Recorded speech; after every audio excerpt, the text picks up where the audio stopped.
Hello everyone दोस्तों, आप लोग कैसे हैं? आशा है कि आप लोग अच्छे होंगे, स्वस्थ होंगे, मस्त होंगे। तो दोस्तों जैसा कि चैप्टर चल रहा है लेसन 8 त्रिकोणमिति का परिचय, जिसमें एक्सरसाइज 8.1 चल रहा है, जिसमें हम लोग जो 1 2 3 4 5 क्वेश्चन पढ़ चुके हैं। अब हम लोग पढ़ेंगे क्वेश्चन नंबर 6। ये बहुत इंपॉर्टेंट है और हो सकता है कि एग्जाम में आए, तो आप लोग जो है इसे बहुत ध्यान से देखिए। देखिए, यदि कोण ए तथा कोण बी न्यून कोण हो और कॉस ए बराबर कॉस बी हो, तो दिखाइए कि कोण ए बराबर कोण बी। इसे सिद्ध करना है। यदि कोण ए और कोण बी न्यून कोण दिया हो और कॉस ए और कॉस बी दोनों आपस में बराबर हो, तो दिखाइए कि कोण ए बराबर कोण बी। तो इसे हल करेंगे और एक त्रिभुज बना लीजिए। देखिए, एक त्रिभुज बना लेते हैं। ये त्रिभुज बना लेते हैं। तो यहाँ पे क्या हो जाएगा, कोण सी जो होगा वह 90 अंश हो जाएगा, क्योंकि यहाँ पे कोण ए और कोण बी न्यून कोण दे दिया है। ये दोनों कोण ए कोण बी न्यून कोण है, तो त्रिभुज में कोण सी क्या हो जाएगा, समकोण हो जाएगा। तो यहाँ पे लिखेंगे माना माना त्रिभुज ए बी सी में कोण सी समकोण है। समकोण समकोण है। तो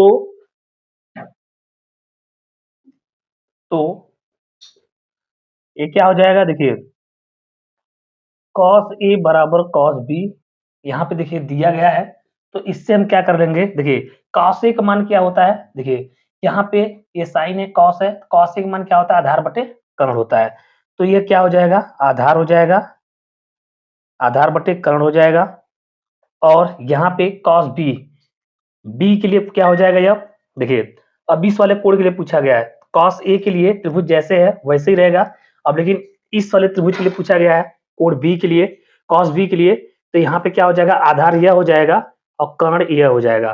तो दोनों के लिए देखिए दोस्तों, यहाँ पे जो है आधार बटे कर्ण ही होगा, क्योंकि यहाँ पे कॉस ए कॉस बी है, तो आधार बटे कर्ण भी हो जाएगा।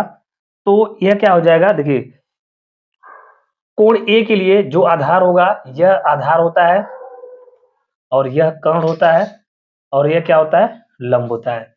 तो दोस्तों यहाँ पे देखिए कोण ए के लिए आधार यह हो जाएगा, कर्ण यह हो जाएगा। आधार मेरा क्या हो जाएगा, ए सी बटे कर्ण क्या हो जाएगा, ए बी। यहाँ पे ए बी ए है और ये क्या हो जाएगा, बी है। ठीक है।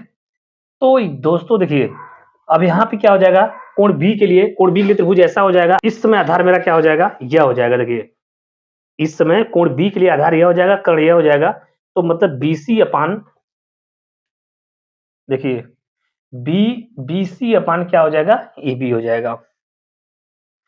अब यहाँ पे क्या होगा, देखिए दोस्तों यहाँ से ए बी से ए बी क्या होगा, कैंसिल हो जाएगा। यहाँ होगा क्या, ए सी बराबर बी सी। देखिए ए सी बराबर क्या आ जाएगा, बी सी। देखिए ए सी हो गया और ए बी सी। ए सी और बी सी तभी बराबर होता है जब एक समबाहु त्रिभुज हो। चूंकि यहाँ पे लिख देंगे, चूंकि ए सी बराबर बी सी समबाहु त्रिभुज, समबाहु त्रिभुज। जो एसी भुजा है वो बीसी भुजा के बराबर है। तो इसका मतलब ये क्या है, समबाहु त्रिभुज। समबाहु त्रिभुज में क्या होता है कि आपस में सभी भुजाएं क्या होती हैं, बराबर होती हैं। तो जब एसी बराबर बीसी हो गया, तो यहाँ पे कोण ए बराबर, इसलिए इसलिए कोण ए बराबर क्या हो जाएगा, कोण बी। जब एसी एसी बराबर बीसी हो गया, तो इसलिए क्या हो जाएगा, कोण ए बराबर क्या हो जाएगा, कोण बी भी बराबर होंगे आपस में। यही मेरा जो है प्रूफ हो गया यह। जब दोस्तों देखिए, जब भुजा मेरा बराबर एसी बराबर बीसी भुजा जब बराबर हो गए, तो ये दोनों के आपस में कोण भी बराबर होगा, क्योंकि यह क्या हुआ, एक जो है समबाहु त्रिभुज हुआ। जब समबाहु त्रिभुज में भुजा क्या होते हैं, बराबर होते हैं।